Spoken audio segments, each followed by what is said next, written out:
அன்னாள் சாமுவேலின் புஸ்தகத்திலே நாம் பார்க்கிறோம். இந்த ரெண்டுக்கும் அன்னாள் உதாரணமா இருந்தா. அன்னாள் பிள்ளை பெறாத ஒரு மலடி என்று சூட்டப்பட்டவள், தன்னுடைய சக்களத்தி ஆகிய பெனினானால் காயப்படுத்தப்பட்டவள். இவள் செய்த ரெண்டே காரியங்கள். எக்காலத்திலும் ஆண்டவராகிய கர்த்தரை நம்பினாள்.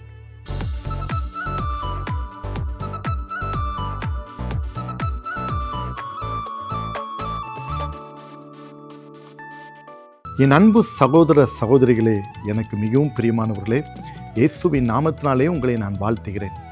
மீண்டுமாக இந்த காலை தியானத்தின் மூலம் உங்களை சந்திப்பதிலே மகிழ்ச்சி அடைகிறேன். தொடர்ந்து பாருங்கள், அநேகருக்கு ஷேர் பண்ணுங்க. ஆண்டவர் உங்களை ஆசீர்வதிப்பார்.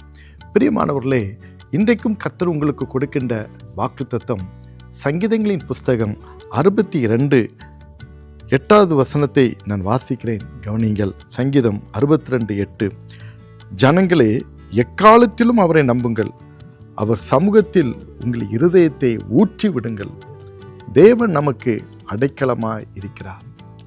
என் அன்பு தேவனுடைய பிள்ளைகளே, இந்த காலை வேளையில் ஆண்டவர் உங்களுக்கு கொடுக்கின்ற அருமையான ஒரு வார்த்தை, என் ஜனங்களே எக்காலத்திலும் என்னை நம்புங்கள்.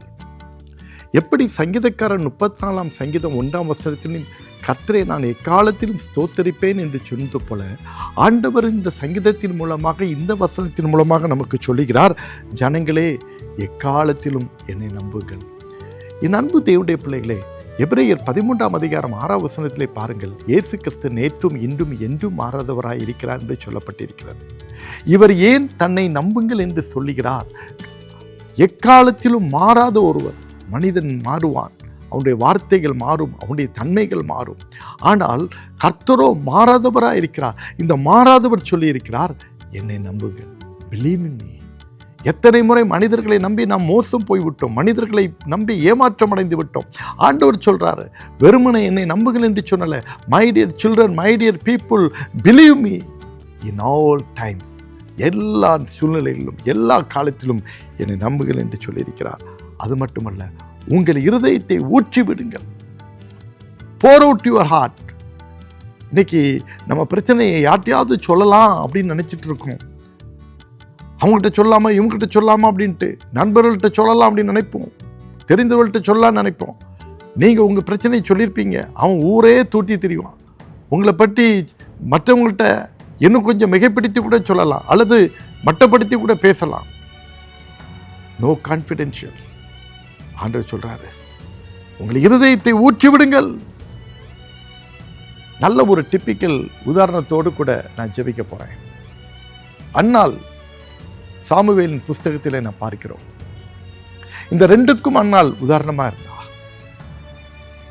அன்னாள் பிள்ளை பெறாத ஒரு மலடி என்று சூட்டப்பட்டவள், தன்னுடைய சக்களத்தி ஆகிய பெனினானால் காயப்படுத்தப்பட்டவள். இவள் செய்த ரெண்டே காரியங்கள்.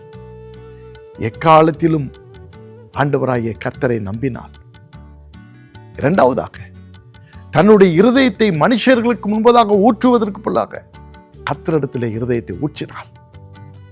She pours out before the presence of God. தேவ சன்னிதானத்தில் முழுவதும் ஊற்றினாள். நடந்தது என்ன? அவரை நம்பினவர்களை அவர் கைவிட மாட்டார். அன்னாளை கைவிடல. தேவ சமூகத்திலே ஊற்றப்பட்ட அவருடைய இருதயத்தினுடைய வியாகுலங்கள் ஒரு பதில் கொண்டு வந்தது. அந்த பதில் தான் சாமுவேல் என்கிற பிள்ளையாண்டனை கொடுத்தார். அவன்தான் மிகப்பெரிய தீர்க்கதரிசியாக, நியாயாதிபதியாக வேத புத்தகத்திலே நாம் வாசிக்கிறோம். இன்றைக்கும் நீங்கள் தேவ சமூகத்தில் உங்க இருதயத்தை ஊட்டுங்க, எக்காலத்தில் அவரை நம்புங்க. ஒரு நாள் உங்களை கைவிட மாட்டார். ஜெபிப்போமா? தகப்பனே, உமக்கு நன்றி. இந்த வார்த்தையை கேட்டு இந்த ஜெபத்திலே பங்கு பெறுகிற உங்களுடைய பிள்ளைகள் ஒவ்வொருவரையும் நீர் ஆசீர்வதி. யாரெல்லாம் எக்காலத்திலுமே நம்புகிறார்களோ, தங்களுடைய இருதயத்தை உம்மிடத்திலே ஊற்றுகிறார்களோ, அவர் வாழ்க்கையிலே இன்றைக்கு ஒரு அற்புதம் நடக்கட்டும். ஒரு ஆசீர்வாதத்தை ஊற்றுவீராக சுவாமி. சேமத்தை கட்டளையிடும். இந்த நாள் முழுவதும் உடைய பிரசன்னம் கூட இருக்கட்டும். இயேசுவின் நாமத்தில் பிதாவே, ஆமென்.